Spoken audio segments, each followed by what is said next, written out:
A flight circled the world, then disappeared without a trace, leaving the greatest mystery of the 20th century. On July 2, 1937, Amelia Earhart, a pioneering female pilot from the United States, along with her navigator Fred Noonan, took off from Papua New Guinea. They were undertaking one of the most ambitious journeys in aviation history, attempting to fly around the world along the equator. But then, they vanished. No signals, no wreckage, no explanation. This remains one of the greatest mysteries of the 20th century. Amelia Earhart was not alone on this journey. With her was Fred Noonan, a veteran navigator who had once worked for Pan Am. Their plan was to fly around the world, setting a new milestone in the history of aviation. They followed an eastward route, crossing the United States and continuing along the equator. Amelia had already covered 320,000 kilometers in her attempt to become the first woman to fly around the globe, with only 11,000 kilometers left across the Pacific.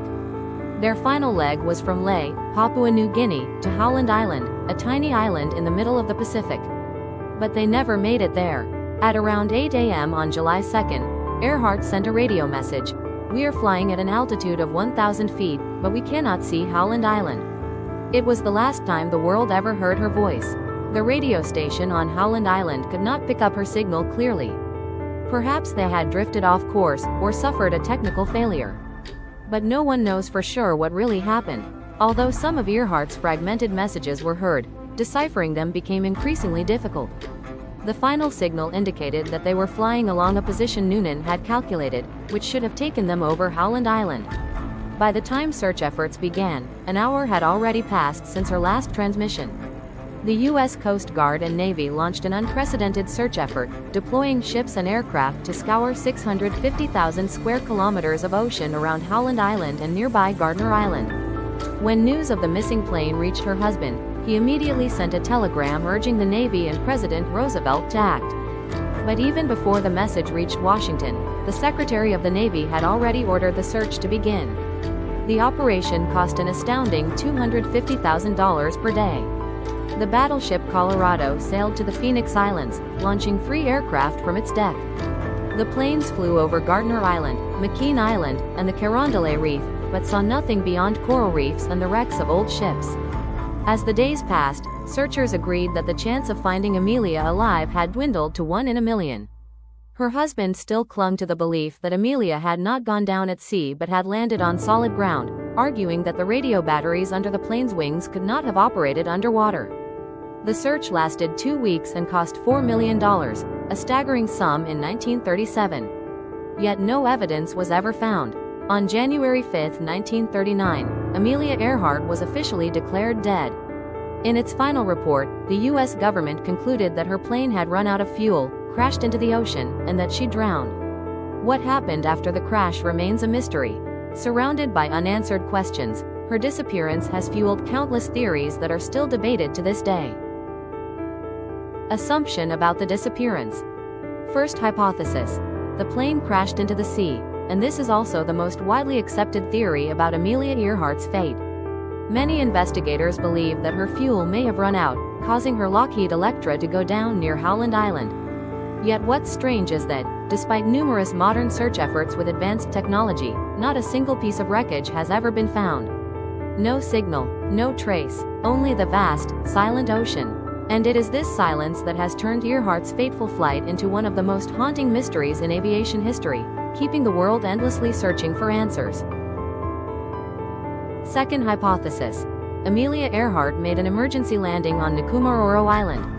Years later, fragments of bones, women's personal belongings, and even a piece of metal believed to have come from the Lockheed Electra were discovered. Some theorize that Earhart and Fred Noonan survived for a time on the deserted island, struggling against the harsh forces of nature. But all of this remains only scattered clues, insufficient to confirm anything with certainty. The mystery of the fateful flight lingers on, fueling our imagination as we trace the echoes of 2 courageous figures in a remote, isolated land in the middle of the ocean. Third hypothesis: Amelia Earhart was captured as a spy. Some researchers and enthusiasts believe that her round-the-world flight was not merely a journey of exploration, but also concealed an American intelligence mission. According to rumors, Earhart was captured by the Japanese military, with some accounts even claiming she was imprisoned on Saipan. Strangely, however, no official documents have ever substantiated this. Everything remains in the realm of hearsay and speculation, adding layers of mystery and intrigue to Earhart's story, like a chapter in history that has never been fully answered. Fourth hypothesis. Amelia Earhart survived and assumed a new identity. According to rumors that once stirred great intrigue, a woman in the United States named Irene Bolam was believed to be Earhart herself, living in obscurity under a new name. This story captured the curiosity of the public and explorers alike, fueling visions of a mysterious and dramatic ending. However, when DNA testing was conducted, all suspicions were dismissed.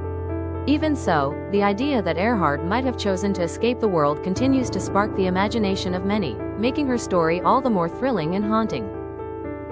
Heritage and inspiration. Though her journey ended in mystery, Amelia Earhart remains a symbol of courage, pioneering spirit, and the relentless desire to push beyond limits.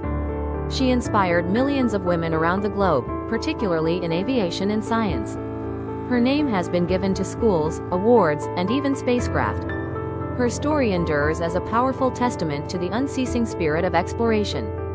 Amelia Earhart and Fred Noonan may have vanished into the ocean, but their story lives on. A small crew, a great journey, and a mystery without an answer. Perhaps it is this very mystery that has made them legends. If you found this story interesting and inspiring, don't forget to like, share, and subscribe so you won't miss the next videos.